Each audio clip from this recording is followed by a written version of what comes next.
नमस्कार. मी ॲडव्होकेट मयुरी भोसले सावंत. गेला आठवडाभर तुम्ही मला सोशल मीडियावर पाहतच आला आहात. फेसबुक, इंस्टाग्राम, यूट्यूब आणि त्याच्यासारख्या अन्य सोशल मीडिया प्लॅटफॉर्मवर सुद्धा तुम्ही माझे रील्स बघितले असतील. त्या रील्समधून मी कायद्यापलीकडचं वास्तव सांगणार आहे, हेच मी सांगत आले आहे. आणि कधी सांगणार? तर रविवारी. तुम्हालाही उत्सुकता लागली असेल, की मॅडम नक्की काय सांगणार आहेत?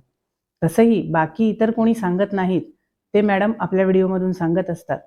त्यामुळे तुम्हालाही उत्सुकता वाटत असेल, की आज नक्की काय सांगणार आहेत?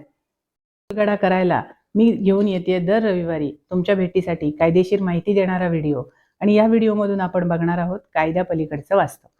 चला तर मग वळूया आजच्या विषयाकडे.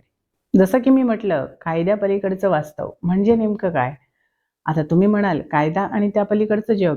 हो, अगदी बरोबर. भारतात कायद्याचं राज्य आहे आणि कायदा हा प्रत्येकासाठी समान आहे. भारतीय संविधानाने प्रत्येकाला अभिव्यक्ती स्वातंत्र्य, विचार स्वातंत्र्य, मुक्त संचार स्वातंत्र्य अशी काही व्यक्ती स्वातंत्र्य बहाल केली आहे. आपला भारत देश आपण स्वतंत्र तर झालो. भारत देश प्रजासत्ताक झाला. आपल्याला कायद्याचा वापर करण्याचा अधिकार मिळाला. भारतीय संविधानाला अनुसरून आपल्याकडे कायदा आहे, लेखणी आहेत, वकील आहे, पोलीस आहे, प्रशासन आहे, सरकार आहेत. इतकी सारी मंडळी आपल्या पाठीशी ठामपणे उभी आहेत. परंतु काही महाभाग मात्र असे आहेत, ज्यांना कायदा हा त्यांच्या घरचा नोकर वाटतो. कायदा माझं काय वाकडं करणार आहे, या भ्रमात वावरत असतानाच वाढलेल्या अहंभावामुळे उद्भवत आहेत ते वाद, भांडण, तंटे, खून, दरोडे, मारामारी इत्यादी गुन्हे आणि त्याचबरोबर बनावट कागदपत्र, फसवणूक यामुळे जमिनीचे गुन्हे देखील मोठ्या प्रमाणात न्यायालयात दाखल होताना दिसत आहेत.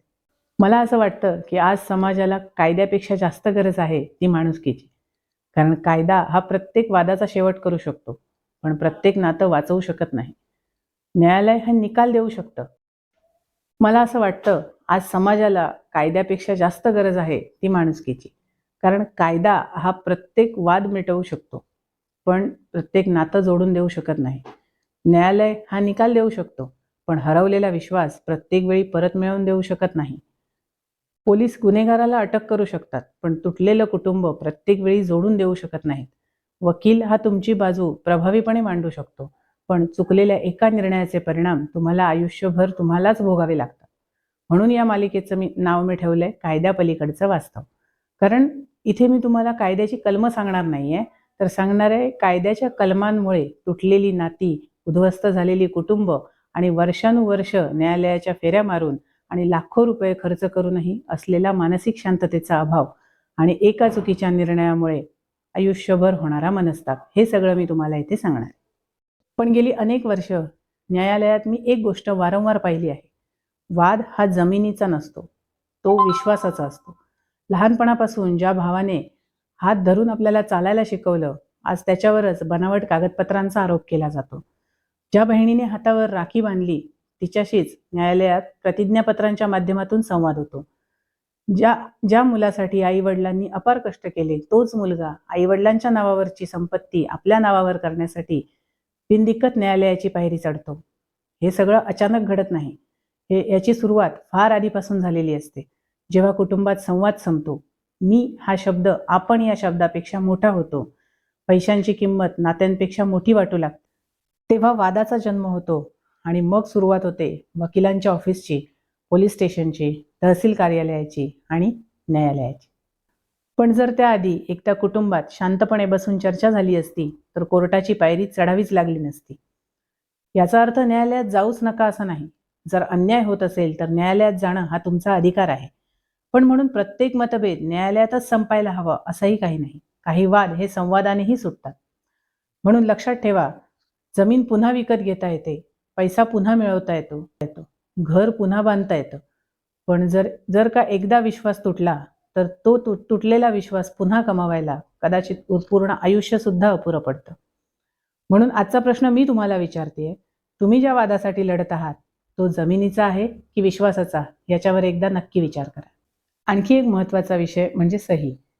आपण अनेकदा म्हणतो, अरे सहीच तर करायची आहे.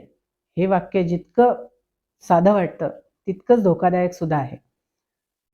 न्यायालयात अनेक जण असे असतात, ज्यांचं आयुष्य केवळ एका सहीमुळे पूर्णपणे बदललेलं असतं.